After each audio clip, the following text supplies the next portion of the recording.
Welcome to my short video. Today we are going to look at the color that we can use in our drop down menu. Initially, our previous video we gave the background color, yes, red. There's a way that we can write code in CSS that we can change this red color to a kind of a picture or image color. We can use that as a background color. So let me run this thing on the browser to see how it is here. You can see that we are having red background color, red background color on white, and we can see the green color on and off. But this red background color, this red background color, we are going to look on how we can change it using an image. So let us go to Photoshop. For me to use the red background color, I have to go and open my CSS by going to File and click on Open. From there, I'll save my CSS file and I click on it and say Open. This is my CSS code. So for me to use a CSS background color, this way I gave it red color. You can see the red color, background color red. That's why we're having red color here as a background.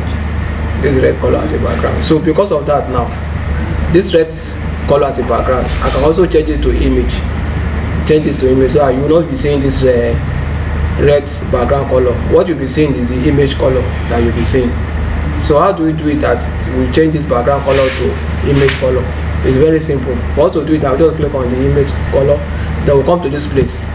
You just press enter on the keyboard. Then you see background. You see background image. You can see the word background image. You click on the background image. Click on the background image.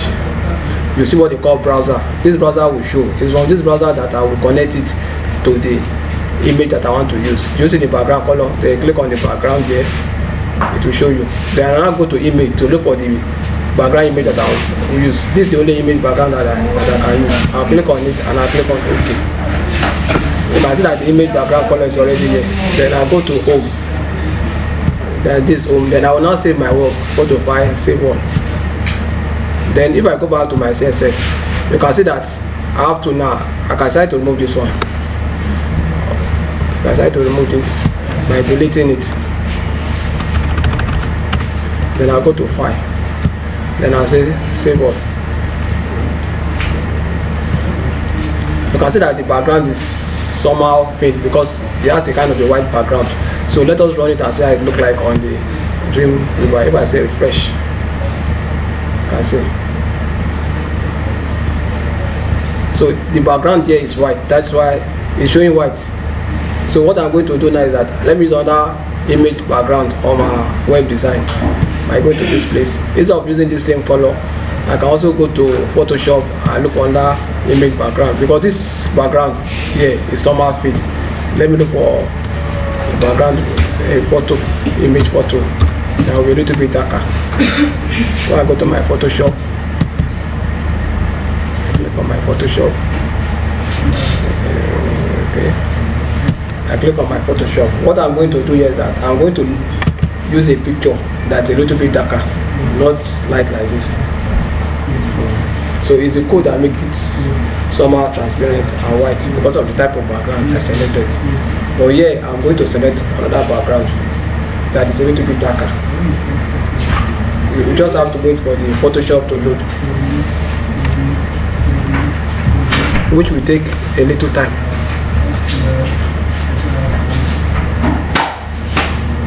Although the system is not as fast as you think. So you just have to wait for the Photoshop to load. We'll now go to file. Go to file, then click on open. Then these are different pictures. I will look for a picture that is a little bit darker, or a picture, even though it's not darker, but I can also reduce the size of the picture.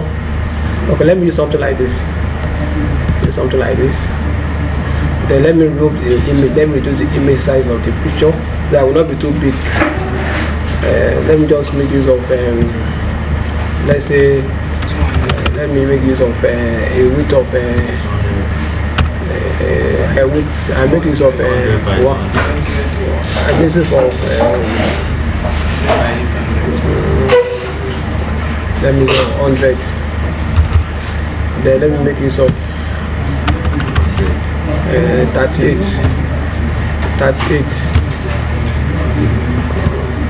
Then I just want it to be small so I think will appear more. Then I go to file, save for web, click on save. Then let me call it A2. Then I'll now save it. I said that I've saved it inside that folder that I was using before. Then I'll now go back to my Dreamweaver. Then I go to my CSS. Then this image that I used was not what I really want, so I can delete this image. Then I go to this place and press background image. You can see the background image is part of, after the background color you can see the background image. So I don't click the background image, I click it.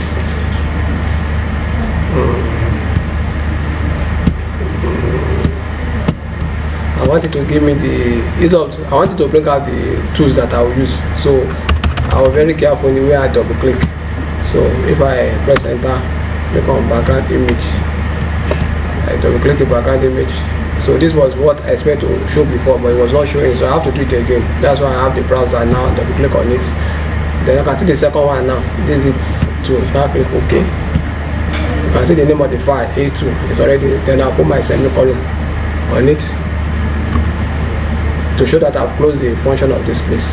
Then I'll now save it. Save all. I can see that I've saved it. Then I'll go back to my Dreamweaver and I refresh. Do you see the background? You can see that the background is showing. Why the background is showing this way? Because I reduced the size of the picture. Because if I don't reduce the size of the picture, it will not show. You can see a site like this. You can see some site at the background. You'll be wondering that how do they do this background that is somehow different. So that's why I normally reduce the size of the picture, so that some of the features of that picture will appear on the drop down menu, because the drop down menu itself is not that big. The height is just 38 and the width is about 120. That's the 100. The width of this drop down is 100. How do I show you? What I mean is that if I go to this place, I look at the characteristic of it now. Look at the height of the drop down. So you can see that the width of the drop down here is just 100, while the height is just 38. So because I want that picture to show the height and the width of that picture, that's why I was using my picture. I reduced my picture to 100, then the height of the picture to 38. That's why you're able to see those pictures on your.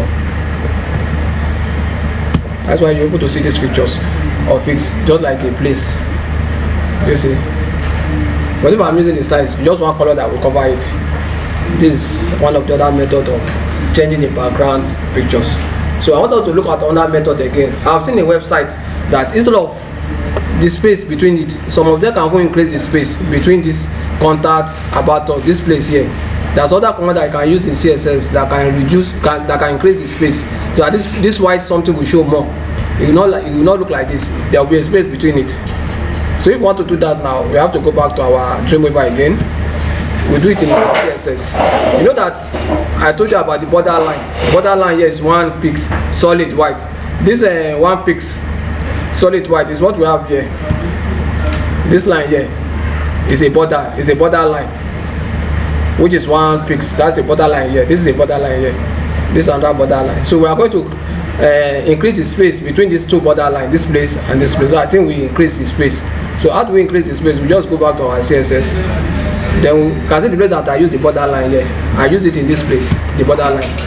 So what I'm going to do is that I'm going to use this one that we call, if I press enter on the keyboard, we call it margin. You can see the word margin. So the margin that I'm going to use, let me just use 2 pixels column. You can see margin 2 pixels a column. If I click on this place and now say save,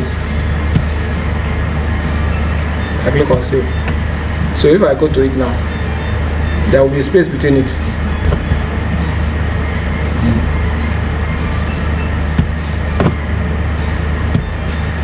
You see that the space here, that borderline, it has increased. If you go to this place like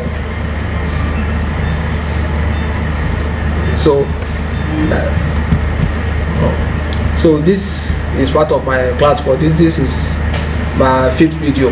So try to watch my last video again after this. Thank you.